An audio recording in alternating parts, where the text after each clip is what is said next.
os artigos 260 a 275 das cartas e das intimações.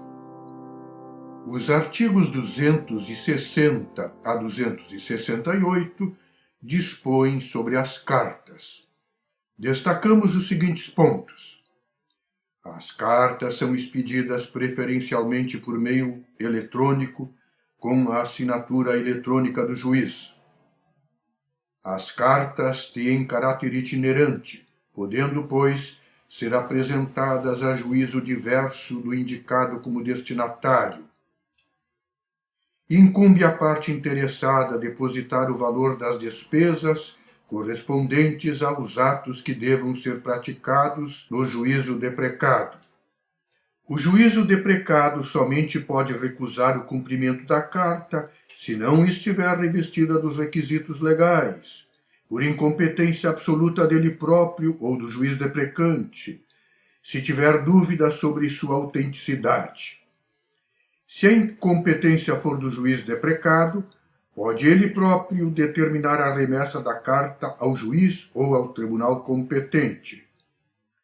Se o juiz deprecado entende ser ele próprio competente para processar e julgar a causa, deve suscitar o conflito de competência. Compete ao juiz deprecado a prática dos atos de comunicação, incumbindo-lhe, pois, intimar as partes, por exemplo, do dia e hora designados para eventual audiência. Observa Guilherme Riso Amaral que, expedida a carta para juízo de outro estado, pode a parte ser intimada por nota de expediente, publicada no Diário da Justiça, pertinente ao juízo deprecado. A carta é devolvida ao juízo de origem, independentemente de traslado, mas somente depois de pagas as respectivas custas. Das intimações. Intimação é o ato pelo qual se dá ciência a alguém de um ato do processo. Salvo disposição em contrário, deve o juiz determinar de ofício as intimações em processo pendente. As intimações são de regra endereçadas aos advogados das partes, no caso da União, de Estado, do Distrito Federal, de município, bem como das autarquias e fundações de direito público, perante o órgão de advocacia pública responsável por sua representação judicial. A intimação pode ser feita por meio eletrônico, por nota publicada no órgão oficial, pela retirada dos autos do cartório, pessoalmente pelo escrivão, por carta expedida pelo escrivão ou pelo advogado de uma das partes ao advogado da outra, por oficial de justiça. A intimação do Ministério Público deve ser pessoal, considerando-se como tal a efetuada mediante carga, remessa dos autos ou por meio eletrônico. O meio eletrônico vem em primeiro lugar na ordem de preferência do legislador. Nos termos do artigo 70, as intimações realizam-se, sempre que possível, por meio eletrônico, para o que as empresas públicas e privadas, exceto as microempresas e as de pequeno porte, bem como o Ministério Público e a Advocacia Pública, devem cadastrar-se no sistema de processo em autos eletrônicos.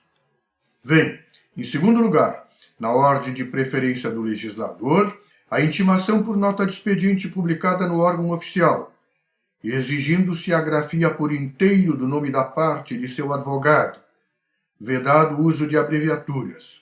O advogado pode requerer que, na intimação a ele dirigida, figure apenas o nome da sociedade a que pertença, desde que devidamente registrada na Ordem dos Advogados do Brasil.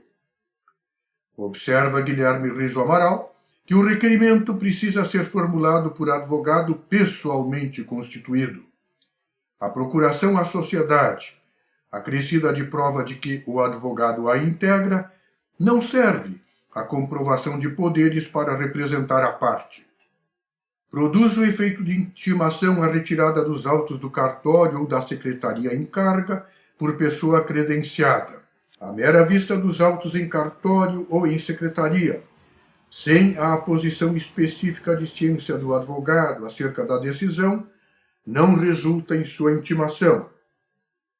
O escrivão pode intimar pessoalmente à parte o seu advogado que se apresente no cartório ou secretaria.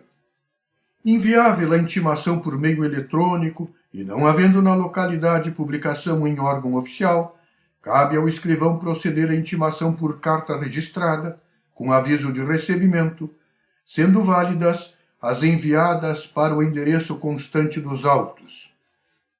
O artigo 273 parece dizer que o escrivão deve intimar pessoalmente a parte que tiver domicílio na sede do juízo e por carta registrada quando domiciliada fora dele. Todavia, o escrivão só procede à intimação, ele próprio, se o intimando comparece no cartório, não lhe cabendo ir à rua para proceder a intimações, ainda que na sede do juízo. Observa-se também que a carta é enviada para o endereço constante dos autos, na sede do juízo ou fora dele, nada importando qual seja o domicílio do intimando. Novidade do Código: o próprio advogado de uma das partes pode proceder à intimação do advogado de outra, por carta, contendo cópia do despacho, da decisão ou da sentença. Finalmente, não sendo possível outra forma, faz-se a intimação por oficial de justiça, observado o artigo 275. A nulidade da intimação deve ser alegada na primeira oportunidade em que couber à parte falar nos autos, sob pena de preclusão. A alegação deve ser feita em peça autônoma, havendo necessidade de prévio acesso aos autos para a prática do ato exigido pela intimação.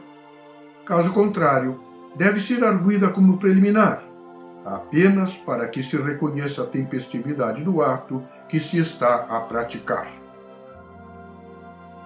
Chegamos ao fim deste podcast. Até o próximo. Texto e narração de José Tessaia.